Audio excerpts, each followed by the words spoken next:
தொடர்பான விரிவான செய்திகள்.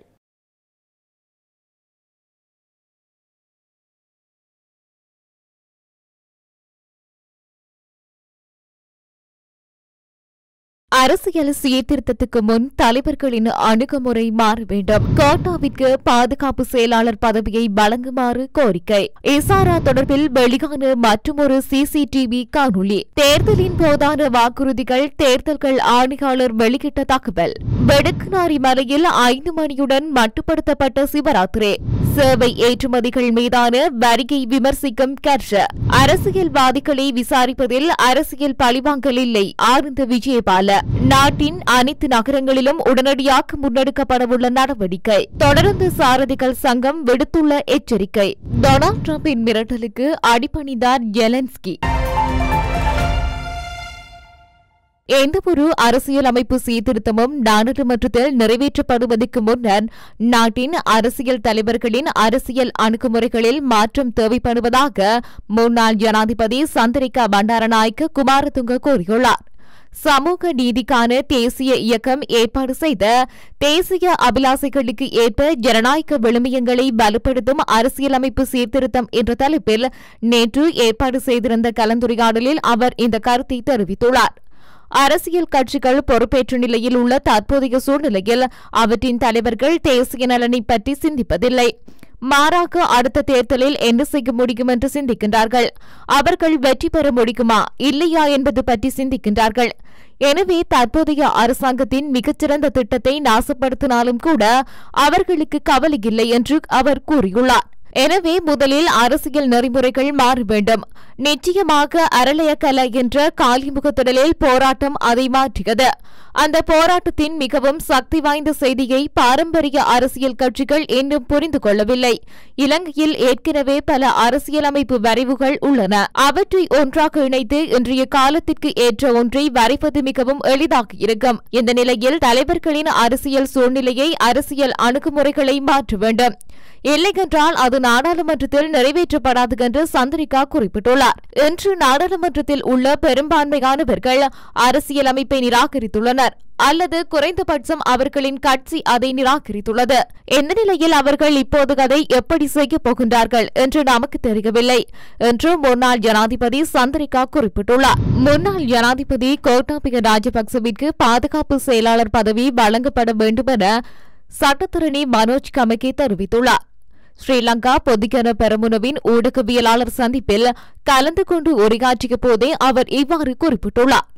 முன்னாள் ஜனாதிபதிகளான மகிந்த ராஜபக்ச மற்றும் கோட்டாபய ராஜபக்ச ஆகியோர் கடந்த காலங்களில் நாட்டில் சகல விடயங்களிலும் நேரடியான தீர்மானங்களை மேற்கொண்டதால் அவர்களின் உயிர்களுக்கு அச்சுறுத்தல் உள்ளது. அவர்கள் எங்கள் தலைவர்கள். அவர்களின் உயிர் ஆபத்தில் இருப்பது குறித்து நாம் அஞ்சுகின்றோம். கடந்த காலத்தில் இவை அனைத்துக்கும் எதிராக தைரியமாகவும் நேரடியாகவும் முடிவுகளை எடுத்த தலைவர்களை தற்போது சாடாதீர்கள். நாட்டின் பாதுகாப்பு செயலாளர் பதவியை கோட்டாவிற்கு வழங்கி அவருக்கு 1 மாத கால அவகாசம் கொடுங்கள். அவர் அனைத்து பிரச்சினைகளையும் தீர்த்து காட்டுவார் என குறிப்பிட்டுள்ளார். கனிமுல்ல சஞ்சீவவின் கொலைக்கு பின்னணியில் இருந்ததாக கருதப்படும் இசாரா என்ற பெண் நாட்டை விட்டு தப்பிச் செல்ல முயற்சிப்பதாக புலனாய்வு அமைப்புகள் தெரிவிக்கின்றன. திட்டமிட்ட குற்ற கும்பல் தலைவர் கனிமுல்ல சஞ்சீவவின் கொலைக்கு பின்னணியில் இறந்தவர் நீர்கொழும்பு கட்டுவெல்லேகம ஜா மாவட்டத்தைச் சேர்ந்த 25 வயதான பின்புற தேவகே இசாரா செவ்வந்தி என போலீசார் அடையாளம் கண்டுள்ளனர். கடந்த புதன்கிழமை புதுக்கடை நீதிமன்றத்தில் வைத்து கனிமுல்ல சஞ்சீவ மீது இடம்பெற்ற துப்பாக்கி தாக்குதலுக்கு துப்பாக்கியை வழங்கியவர் குறித்த பெண் என ஆரம்பகட்ட விசாரணைகளில் தெரியவந்துள்ளது. துப்பாக்கிச்சூடு கொலை நடந்த நாளில் துப்பாக்கிச்சூடு நடத்தியவர் கைது செய்யப்பட்டார். எனினும் கொலை நடந்து 5 நாட்கள் கடந்தும் இதுவரை மூலியாகியிருந்தவர் தலைமறைவாகியுள்ள நிலையில் அவர் இதுவரை கைது செய்யப்படவில்லை. இந்த நிலையில் இசாரா தொடர்பிலான மற்றொரு சிசிடிவி தற்போது வெளியாகியுள்ளது. தேர்தலின் போது அளிக்கப்பட்ட வாக்குறுதிகள் பின்னர் நிறைவேற்றப்படாவிட்டால் வாக்காளர்கள் அது தொடர்பில் கேள்வி கேட்க உரிமையுண்டு என தேர்தல் ஆணையாளர் நாயகம் சமன் ஸ்ரீ ரத்நாயக்க தெரிவித்துள்ளார். செய்தியாளர் சந்திப்பு ஒன்றில் நேற்று பேசிய அவர் இதனை உறுதிப்படுத்த தேர்தல் சட்டங்களில் திருத்தங்கள் தேவை என்பதை வலியுறுத்தியுள்ளார். நாட்டின் தற்போதைய தேர்தல் முறையில் தேர்தலை திரும்பப் பெறும் முறை இல்லை என்று கூறிய அவர் அத்தகைய சீர்திருத்தங்களின் அவசியத்தையும் வலியுறுத்தியுள்ளார். நாட்டின் தற்போதைய தேர்தல் முறையில் தேர்தலை திரும்பப் பெறும் முறை இல்லை என்று கூறிய அவர் அத்தகைய சீர்திருத்தங்களின் அவசியத்தையும் வலியுறுத்தியுள்ளார். இலங்கையில் ஒரு அரசியல் கட்சி தேர்ந்தெடுக்கப்பட்டவுடன் அடுத்த தேர்தல் வரை பொதுமக்கள் அதை விமர்சிக்கின்றார்கள். இது சுழற்சி முறையில் மீண்டும் நிகழ்கின்றது என்றும் தேர்தல் ஆணையாளர் குறிப்பிட்டார். கட்சி தேர்ந்தெடுக்கப்பட்டவுடன் தங்கள் பொறுப்புகள் முடிவடையும் என்று மக்கள் நம்புகின்றார்கள். அப்படி இல்லை. குடிமக்களால் தேர்ந்தெடுக்கும் பிரதிநிதிகள் கடமைகளை நிறைவேற்றுவதை உறுதி செய்வதற்கான முழுமையான பொறுப்பு அந்த குடிமக்களுக்கு உள்ளது. அரசியல்வாதிகள் அவ்வாறு செய்ய தவறினால் அவர்களை பொறுப்பேற்க வைக்கும் உரிமை குடிமக்களுக்கு உள்ளது என்றும் ஆணையாளர் தெரிவித்துள்ளார். அத்துடன் நாட்டில் மக்கள் வாக்காளர்கள் என்பதை விட நுகர்வோராகவே அதிகம் செயற்படுகின்றார்கள் என்றும் தேர்தல் ஆணையாளர் கருத்து வெளியிட்டுள்ளார். வெடுக்குநாரி மலையில் 5 மணியுடன் மட்டுப்படுத்தப்பட்ட சிவராத்திரி, இதனை சிவன் பகல் என்றே கூற வேண்டும். இங்கே அடக்குமுறைகள் பிரயோகிக்கப்படுகின்றது என சமூக செயற்பாட்டாளர் எஸ். தவபாலன் தெரிவித்துள்ளார். தமிழர்களினுடைய வரலாற்று இடமாகவும் வழிபாட்டு இடமாகவும் இருக்கின்ற வெடுக்குநாரி மலை ஆதிலிங்கேஸ்வரர் ஆலயத்தில் சிவராத்திரி வழிபாடுகள் இடம்பெற்றிருந்தது. மேலும் இந்துக்களினுடைய முக்கிய விரதமாக திகழ்வது சிவராத்திரி. சிவனுக்கு இரவு பொழுதிலே சிவனை நினைத்து விரதம் இருப்பது வழமை. ஆதிலிங்கேஸ்வரர் ஆலயம் வரலாற்று தொன்மைமிகு ஆலயம். இந்த ஆலயத்தின் வழிபாட்டு உரிமைக்காக போராடி வரும் இந்த நிலையில் தொடர்ச்சியாக நெருக்கடிகளுக்கு அப்பால் போராடி வருகின்றோம். கடந்த வருடம் இவ்விடத்தில் சிவராத்திரி வழிபாடுகள் இடம்பெறும் போது போலீசார் மிகவும் மோசமான முறையில் வழிபாடுகளை நடாத்த விடாமல் திட்டமிட்டு பொய் குற்றச்சாட்டுகளை சுமத்தி 13 நாட்கள் 8 நபர்களை சிறையில் அடைக்கப்பட்டிருந்தார்கள். இம்முறை துரதிருஷ்டவசமாக 5 மணியுடன் மட்டுப்படுத்தப்பட்ட சிவராத்திரியாக இதனை ஒரு சிவன் பகல் என்றே கூற வேண்டும். இந்த விடயத்தில் அடக்குமுறைகள் பிரயோகிக்கப்பட்டுக் கொண்டிருக்கின்றது. என்னதான் நெருக்கடிகள் இருந்தாலும் எங்களினுடைய தொன்மைகளையும் வழிபாட்டு உரிமைகளையும் யாரும் தீர்மானிக்க முடியாது என்றார். சேவை ஏற்றுமதிகள் மீதான அரசாங்கத்தின் அண்மைய 15% வரி விதிப்பு முறையை பரிசீலனை செய்ய கோரும் நாடாளுமன்ற உறுப்பினர்களின் பட்டியலில் கர்சடி சில்வாவும் இணைந்துள்ளார். பொருளாதார நெருக்கடியின் போது அன்றைய செலாவணியை ஈட்டும் தொலைதூர வேலைவாய்ப்புகளே நாட்டில் மூளை வெளியேற்றத்தை தடுத்தன.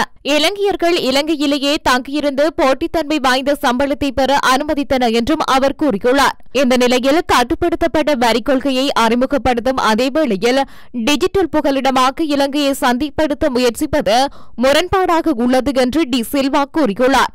நாங்கள் ஸ்ரீலங்காவை வெளிநாட்டு டிஜிட்டல் புகலிடமாக சந்தைப்படுத்துகின்றோம். அதே நேரத்தில் அதே வேலைவாய்ப்புகளுக்காக சொந்த மக்களுக்கு வரி விதிக்கின்றோம். இது முதலீட்டாளர்களுக்கு முரண்பாடான சமிச்சைகளை அனுப்புகின்றது மற்றும் நமது போட்டித்தன்மையை குறைமதிப்புக்கு உட்படுத்துகின்றது என்றும் கர்சடி சில்வா தெரிவித்துள்ளார். அரசியல்வாதிகளை விசாரிப்பதில் அரசியல் பழிவாங்கல் இல்லை என்று பொது பாதுகாப்பு அமைச்சர் ஆனந்த் விஜயபால தெரிவித்துள்ளார். எதிர்காலத்தில் சட்ட நடைமுறையாக்க அதிகாரிகள் தங்கள் விசாரணைகளின்படி தினமும் பல அரசியல்வாதிகளை அழைப்பார்கள் என்றும் அவர் தெரிவித்துள்ளார். அரசியல் நோக்கங்களின் அடிப்படையில் எந்த விசாரணையும் மேற்கொள்ளப்படுவதில்லை. மாறாக விசாரணைகளை மேற்கொள்ள போலீஸ் திணைக்களத்துக்கு முழு சுதந்திரம் வழங்கப்பட்டுள்ளதாகவும் அமைச்சர் செய்தியாளரிடம் கூறியுள்ளார். நாடாளுமன்ற உறுப்பினர் நாமல் ராஜபக்ச விசாரிக்கப்படுவதில் அரசியல் பழிவாங்கல் உள்ளதா என்ற கேள்விக்கு பதிலளித்த அவர் அரசியல்வாதிகளை விசாரிப்பதில் அரசியல் பழிவாங்கல் இல்லை என்று குறிப்பிட்டுள்ளார். அரசு மருந்தகங்கள் இல்லாத நகரங்களில் அரசு மருந்தகங்களை விரிவாக்க நிறுவ நடவடிக்கை எடுக்கப்படும் என்று சுகாதார மற்றும் வெகுஜன ஊடக அமைச்சர் நலிந்த ஜெயதிச தெரிவித்துள்ளார். உங்கள் நகரத்திற்கான மருந்தகம் திட்டத்தின் கீழ் இவ்வாறு அரச மருந்தகங்கள் இல்லாத நகரங்களில் அரச மருந்தகங்களை விரிவாக்க நிறுவ நடவடிக்கை எடுக்கப்படும். பொதுமக்களின் கோரிக்கையை நிறைவேற்றும் வகையில் உங்கள் நகரத்தில் ஒரு மருந்தகம் திட்டம் அவசர திட்டமாக தொடங்கப்பட்டுள்ளது. இந்த துரிதப்படுத்தப்பட்ட திட்டத்தின் கீழ் வடக்கு மாகாணம், கிழக்கு மாகாணம் மற்றும் மருந்தகங்கள் இல்லாத மாவட்டங்கள் உட்பட பிற மாகாணங்களில் அரச மருந்தகங்களை நிறுவுவதற்கான அவசர திட்டங்கள் ஏற்கனவே தயாரிக்கப்பட்டுள்ளது. கடந்த 5 தசாப்தங்களாக நாடு முழுவதும் 64 அரச மருந்தகங்களை நிறுவுவதற்கு அரச மருந்தக கூட்டுத்தாபனம் நடவடிக்கை எடுத்துள்ளது. மேலும் இந்த அரச மருந்தகங்கள் அனைத்தும் நாட்டு மக்களுக்கு பயனுள்ள தரமான மற்றும் தொடர்ச்சியான சேவையை வழங்கும் என்று அமைச்சர் கூறியுள்ளார். இலங்கை தொடருந்து திணைக்களத்தின் சாரதிகளுக்கு அநீதி நேர்ந்தால் சில தொடருந்து பாதைகளின் சேவைகளிலிருந்து விலக்கிக் கொள்ளப் போவதாக குறித்த சங்கம் எச்சரித்துள்ளது. மட்டக்களப்பில் இருந்து கொழும்பு நோக்கி பயணிக்கும் மீனகாயா தொடர்ந்து அண்மையில் கல்லோயா பிரதேசத்தில் காட்டு யானைகள் மீது மோதியதில் 5 யானைகள் பலியாகியிருந்தன. இதனை அடுத்து குறித்த தொடர்ந்து சாரதிக்கு எதிராக விசாரணைகள் மேற்கொள்ளப்பட்டுள்ளதாக தகவல் வெளியாகியுள்ளன. குறிப்பாக காட்டு யானைகள் கூடுதலாக உலவும் மகள கல்லோயா திருகோணமலை வரையான தொடர்ந்து பாதைகளில் தாம் சேவையில் ஈடுபட மாட்டோம் என்று அவர்கள் எச்சரித்துள்ளனர். அத்துடன் யானைகள் மோதலை தடுக்க விஞ்ஞானபூர்வமான செயற்பாடுகள் முன்னெடுக்கப்படாத நிலையில் தொடர்ந்து சாரதிகளை மட்டும் பழி சொல்வது ஏற்புடையது அல்ல என்றும் அவர்கள் சுட்டிக்காட்டியுள்ளனர். உக்ரைனில் உள்ள அரிய வகை கனிமங்களை வெட்டியெடுக்கும் குத்தகைக்கான ஒப்பந்தத்தில் உக்ரைன் ஜனாதிபதி ஜெலன்ஸ்கி கையெழுத்திட வெள்ளை மாளிகைக்கு நாளை வருவதாக அமெரிக்க ஜனாதிபதி டொனால்டு டிரம்ப் தெரிவித்துள்ளார். அமெரிக்காவின் ஜனாதிபதியாக கடந்த மாதம் பதவியேற்ற டொனால்டு டிரம்ப் நிர்வாகம் அதன் நிலைப்பாட்டை மாற்றிக் கொண்டுள்ளது. ரஷ்யாவுடன் நெருக்கத்தை காட்டி வருகின்றது. உக்ரைனுக்கான உதவிகளை நிறுத்தியுள்ளது. இதற்கிடையில் உக்ரைனில் அரிய வகை கனிம வளங்கள் ஏராளமாக உள்ளன. உலகின் மொத்த அரிய வகை கனிமங்களில் 5% அந்த நாட்டில் இருப்பதாக கூறப்படுகின்றது. குறிப்பாக பித்திகம், கிராஃபைட் உள்ளிட்ட கனிம வளங்கள் அபரிமிதமாக உள்ளன. ராணுவம், மின்னணு சாதனங்கள் உள்ளிட்டவற்றின் தயாரிப்புக்கு இந்த கனிமங்கள் தேவை. கனிம வளங்களை வெட்டியெடுக்கும் குத்தகை தொடர்பான உக்ரைன் ஜனாதிபதி ஜெலன்ஸ்கியுடன் அமெரிக்க ஜனாதிபதி டொனால்டு டிரம்ப் நிர்வாகம் பேசி வந்தது. ஆனால் அமெரிக்கா பல கடுமையான நிபந்தனைகளை விதித்தது. குறிப்பாக அரிய வகை கனிமங்களை வர்த்தகத்தில் 50% லாபத்தை அளிக்க வேண்டும் என்று டொனால்டு டிரம்ப் நிபந்தனை விதித்தார். அதே நேரத்தில் உக்ரைனுக்கு ராணுவ உதவி தொடர வேண்டும் என்ற கோரிக்கையை அவர் ஏற்கவில்லை. இவ்வாறு பல விடயங்களில் இரு தரப்புகளுக்கும் இடையே உடன்பாடு ஏற்படாமல் இருந்தது. இந்த சூழ்நிலையில் கனிமங்களை வெட்டியெடுக்கும் குத்தகை ஒப்பந்தத்தில் கையெழுத்திட ஜெலன்ஸ்கி வெள்ளை மாளிகைக்கு நாளை வருகை தர இருப்பதாக அமெரிக்க ஜனாதிபதி டொனால்டு டிரம்ப் நேற்று தெரிவித்துள்ளார். இதை உக்ரைன் ஜனாதிபதி ஜெலன்ஸ்கியும் உறுதி செய்துள்ளார்.